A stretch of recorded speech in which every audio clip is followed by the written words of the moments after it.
Hey Warpugs, today we're going to be checking out the Highfleet review. Apparently, this is Photosensitive trademarked, Seizure trademarked, edition trademarked.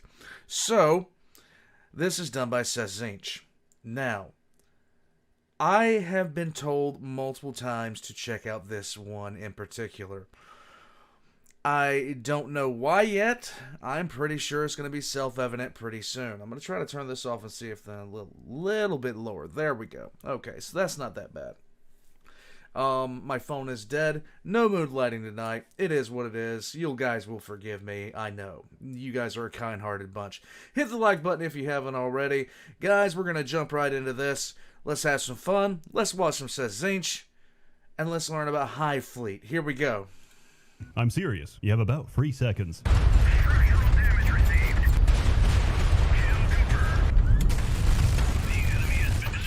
Now that all the epileptics are either dead or convulsing, let's have a pleasant Oh my time. God. Highfleet is self-described as a fleet carrier sim, programmed entirely inside an ice fishing shack by a single Russian man. Say what? This... Okay.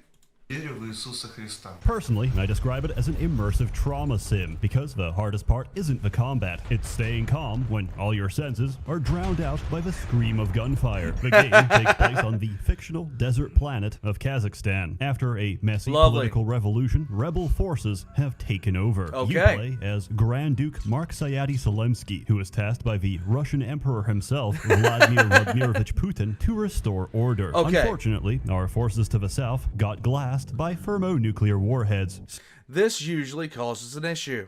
So, you could say it's not going too well. Our last-ditch effort is to push north towards the rebel-controlled city of Khiva. Our objective? A plutonium reactor the size of a city, responsible for the vast majority of power generation across the planet. The hope is, once we capture it, the enemy will have to surrender.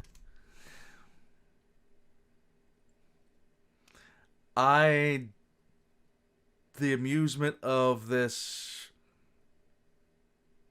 Yes. Or at least negotiate a truce. However, you're vastly outnumbered, outgunned, and flat out broke. But first, let's get to the controls. Your word of the day, skeuomorphism. Every part of a UI looks like the real-world equivalent of what it's meant to represent. On the map, you're looking top-down from the cockpit, which is crammed with whatever communications devices you've got installed. This may look overwhelming, but compared to an actual Soviet cockpit, it's comparatively simple.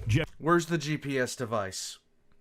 Where's the Garmin? Generally, if you make visual contact, it's already too late. The enemy has already spotted our chemtrail, so there's no point acting innocent, which is why we use all of this shit. At the top left, you've got your radar. Reliable, accurate, and high resolution. The good radar, also known as the overpriced radar, has a range of 700 kilometers. Check this out. Not only does it locate, but if I make contact, mark it on the map, and maintain course for exactly an hour, I can mark the new position, take a ruler between the 2 points, and find out the velocity and bearing of a signal. But you have to send radio signal to receive it, which means if you see them, they can definitely see you. So sometimes the best option is to turn it off and start panicking. Thermal signature detected. Unfortunately, this sound means our infrared search and track system is working correctly. What does this mean? It means there's a ballistic missile coming towards us. And since infrared is low range at 300 kilometers, it also means brace yourself. In contrast, electronic intelligence, or ELINT, works off passive radar emission, so it's undetectable, long range, and looks like a fucking pretend phone for kids. It's very intuitive. I look at it, see the flashing red light which says, alert, danger close, and I look away, trying to guess whatever the hell that means. Then there's the radar jammer. You can click it for stress relief, because it doesn't do anything. Imagine getting shot dead in the street, an experience that many Americans can relate to. But as the bullet approaches, you can briefly become invisible. This amazing ability allows you to sneak away from the approaching bullet. However, the only problem is that bullets are typically much faster. Finally, you've got the radio, which intercepts radio transmission in real time. You'll have to dial in the correct frequency, tune the signal, and get a bearing on its direction. You only get a short window of time to do this before you lose the transmission. Even if you get it, surprise, it's usually encrypted. Even if you Doesn't that make you feel so much better, guys? Decrypt it, surprise, it's literally a trucker asking for gas. Every single time. time. The tactical knowledge of where every trucker stops to urinate is vital to the success of your campaign. Very There's much also so. some other keys to the top right. Those are buttons to commit war crimes, and if you flick Those are my favorite buttons now.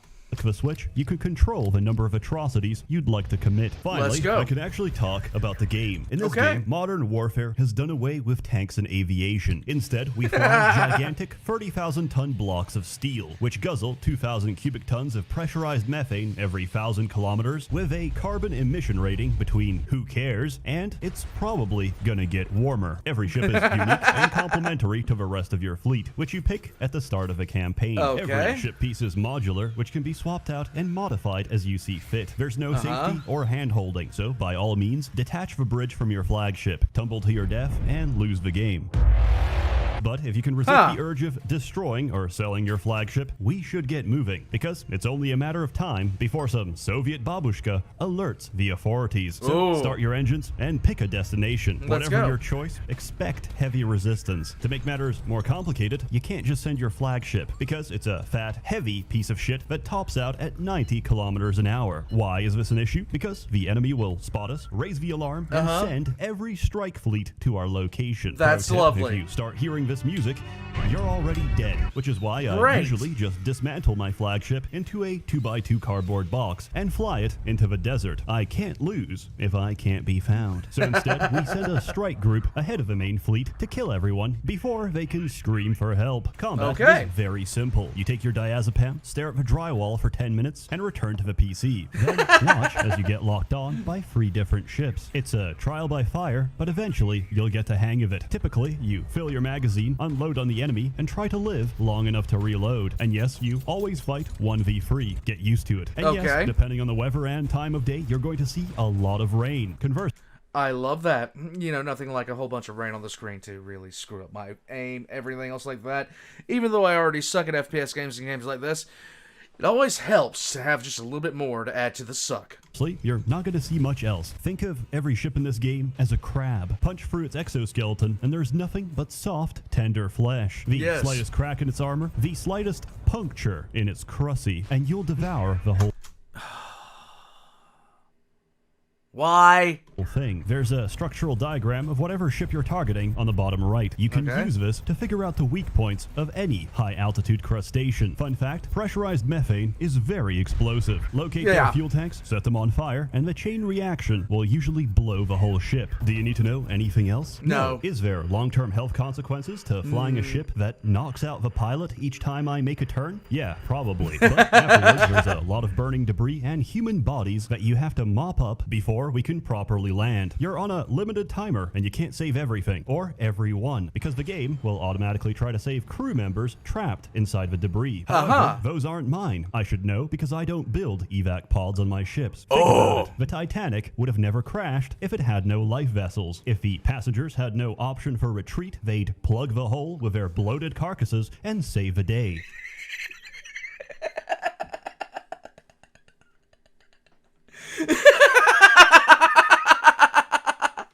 So instead, I switch to manual and write off those casualties as fatalities. First, we secure the fuel and munitions, because if they burn, they explode, taking our payday along with it. Then check your options. Crew quarters contain souvenirs for recruiting potential allies. Captain's quarters contains clues to the location of aforementioned allies. Useful, but not essential. Radio room gives a piece of a current encryption key. Absolutely, totally, and completely worthless. If you know a single keyword, you can decrypt the entire transmission. That leaves us with the only thing that actually matters. Spare parts we can strip down and sell for money. Gun parts, missiles, radars, aircraft. Whatever it is, it's worth a lot of cash back in town. If they got that money symbol, it's time to harvest as quickly as possible. Sometimes there's a hazard warning, which means a 50% chance of horrific accident. Yeah, but you see, it's not you that's going to be taken out. It's just some crew member, and they're all expendable. If you don't put on protective gear. That takes time. And I don't have a lot of time. But I do have a lot of expendable, replaceable human beings. This is you know true. What they say? You can't cook an omelet without breaking health and safety. After your profitable inevitable cleanup, you can open the hatch. Welcome to town. It's a fucking dump, but sometimes it rains. It's the only moment of serene tranquility you'll ever get in this game. Usually, there's a random event which influences the worldview and politics of your crew depending on how you respond. For example, your men start taking slaves from the captured enemy captives. What do you do? Option 1, slavery bad, no slavery. Option 2, slavery good, receive 5,000 credits. Option 3, slavery good, but not efficient. Assign a slavery officer to oversee and optimize slavery, receive 10,000 credits. Choices are not made equal. Some are straight up better. At some point in the game, rising nuclear ash keeps dropping the temperature. Your general tells you the men are freezing to death. How do you freeze to death in a coat that big? Suggesting that you keep the car engine running and burn a small amount of fuel even if you're currently parked. If you agree, temporary plus free morale bonus to all of your men and a permanent drain on fuel supply for the rest of the game. If you say no, absolutely nothing happens. It's never brought up again. Worldview is used for skill checks along the story and for charismatic negotiation with Tarkans, former Russian generals who are currently in hiding from rebel forces. Sweet. That's just wonderful. Don't you just love this? Appeal to their sense of morality, give them a nice Funko Pop, and they just might join your campaign. Well, so lovely. That I can immediately sell their ship for market value. This involves giving a speech, the effect of which is specific to each character's sensibilities. Mainly, I just rant about how much I fucking hate the poor and how much money we're gonna make after we shove the gun barrel of democracy down the collective throats of a current government. My impassioned speech is often very convincing. Tarkans are valuable assets, which can be called up during the campaign to ask for a small loan of 10,000, repeatedly until they no longer pick up. A city is effectively a gas station. We drop into the Gazprom depot to get scammed by shitty gas prices by some dude wearing a sack. Every gas station also comes equipped with a shipworks for ship installation and repair. You can do this undocked at low speed, but for serious repairs, you're gonna have to manually land the ship. Welcome to parking, the quickest and most frequent cause of a game over. Oh my god. Much like jumping down a flight of stairs without legs, do not attempt to do this without landing gear. And remember to park your flagship responsibly. Sometimes it'll count balancing off a cliff as a completely valid parking spot. You'll return to the town screen only to see your flagship tumble and crash into the abyss. Also, for some reason, after parking your ship, you can still control it. You might think it's a bug, but it's never been fixed, so I suspect it's working as intended. Moving on, every gas station has an in-store self-checkout to legally purchase special munitions to be used against the same government that sold it to me. Hey, do what you gotta do. Just do what you gotta do. Sometimes you just have to launch. Compatibility depends on weapon caliber. For reference, the smallest caliber in this game is a 37mm machine gun. This goes up to 180mm, which is the size of your average artillery. And there's no option for weapon groups, so typically we fire every single gun at the same time. As far as I care, there's only two types of ammo, armor piercing and proximity fuse. The former for cutting up ships and the latter for chopping up aircraft. The rest is a complete meme. Incendiary starts fires, which implies that 2,000 cubic tons of burning methane just wasn't enough. And yeah, pretty much. You don't have to worry about anything if you have that much methane on a ship. Because there's not going to be anything to worry about soon. You're not going to have a thought in the care. You're just not going to have a care in the world. Don't even worry about it. It's fine. Doesn't matter if you're getting shot at either. You won't know you've been hit. Laser guided lets you do this. Honestly, I really do like it, but when I remember that I'm effectively shooting money, my brow begins to sweat and I start to feel nauseous. Besides that, there's a bunch of bombs, missiles, and rockets you can use to airstrike the enemy before they can even start their engines. With that out of the way, you should remember that any military campaign is largely financial, and that the most beautiful phrase in the Russian language is «Дай мне твои деньги». Пожалуйста. We are going to intercept trade convoys, murder their escort, and capture the trade ships so we can hold them for ransom. Because we're the good guys. God is... No, we're the baddies. I'm the baddie in every game I play. With us on this campaign, and thus piracy is absolutely ethical, encouraged, and the best way of making money, hands down. Don't worry about selling it. Ballistic nuclear weapons on the open market. Speaking of... But why wouldn't you use them? You must commit war crimes in this game. Ballistic nuclear weapons? Why haven't we used them yet? Because, why? As your general puts it, once the genie's out of a bottle, it's never going back inside. But I think the genie's too far out of the bottle at this point. You're using compressed methane to... We're Venus in 5 years. I'm okay with that, because I only have one wish to make. I wish for a nuclear winter.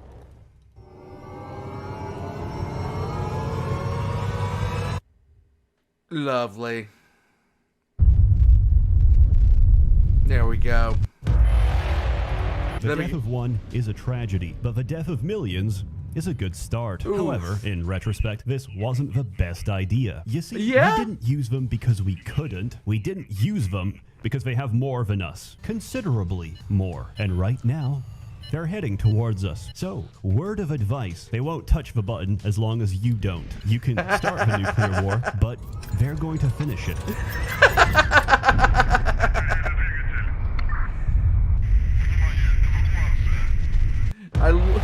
Finally, if you I love the fact that all the things are in Russian.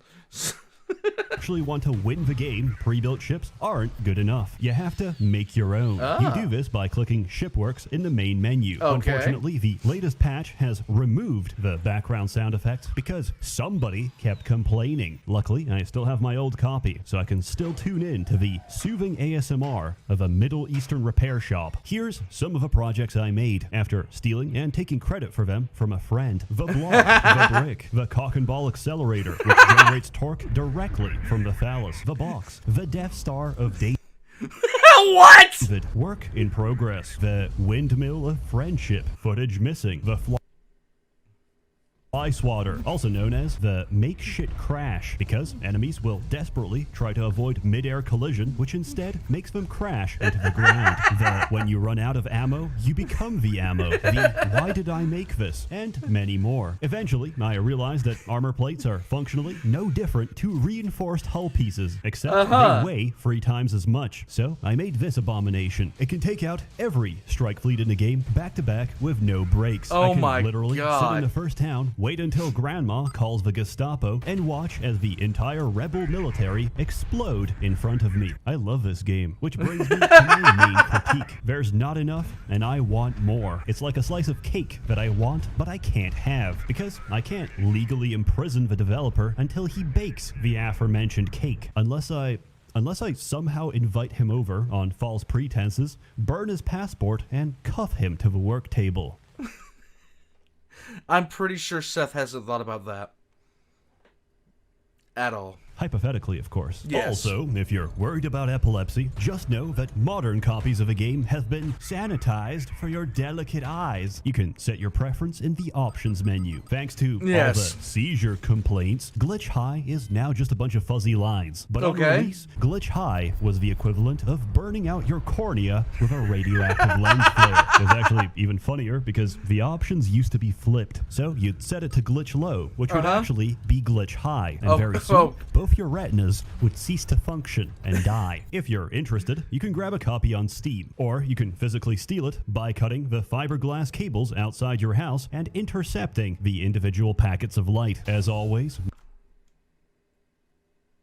more content to come, hopefully more often, so stay tuned. A warm thanks to the many members of the Merchants Guild generously funding and bankrolling these videos. You're all truly wonderful. Have a good one.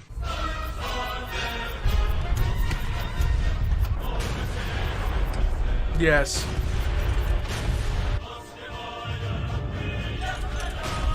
Look.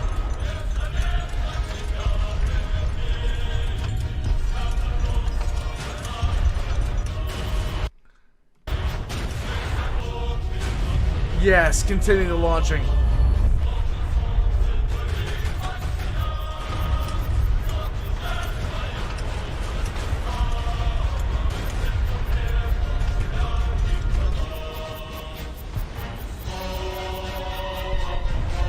Oh my god, that's a lot of people. Okay, hold on a second.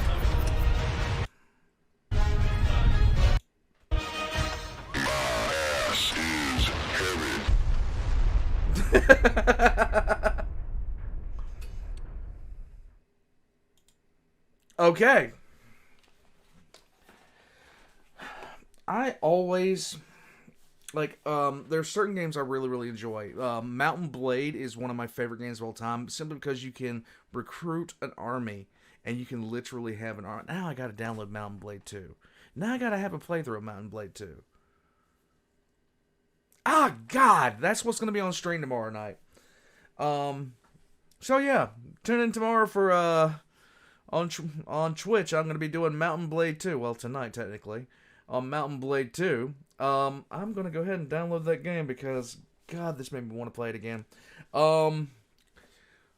Guys, this was SsethTzeentach displaying to us why good times and war crimes go hand in hand in games. So I hope you guys enjoyed that. I know I did. This sounds like a game that I would actually kind of enjoy, just because it has that kind of world. It has the kind of world building that I like. It also has the kind. I'm not sure if you can lead a group or anything like that. I like those kinds of games. That being said, I could probably get around the for me, I'm kind of stupid like that. I like graphics. I like all that other kind of stuff. It's just me. I'm an idiot, guys. You have to understand this about me. It's always been my thing. I've always liked good graphics. I grew up with bad graphics, and I don't necessarily like, people like retro games, stuff like that. I'm not a fan. But there's nothing wrong with that. I'm just not a fan of it because I remember when every game looked like that.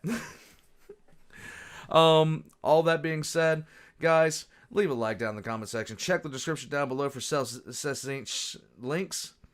Check down below for my links as well. If you'd like to support the channel, I have a Patreon down below, or you can just leave a comment because it helps me out with the algorithm. Also, there's merch by Valk. Guys, I'm going to be replacing this hat soon. I'm going to be doing a lot of stuff soon. I got some great news tonight. I'm still kind of riding the high. I'm still kind of riding the, excitement of that good news. I will be talking to you guys about it when more stuff comes up about it. But, all things being said, I'm very pleased right now with some things that happened today. And we will see where they go. Until then, I will catch you guys next time. And, yeah. I'm amazed at the fact that this channel exists. I will see you guys next time.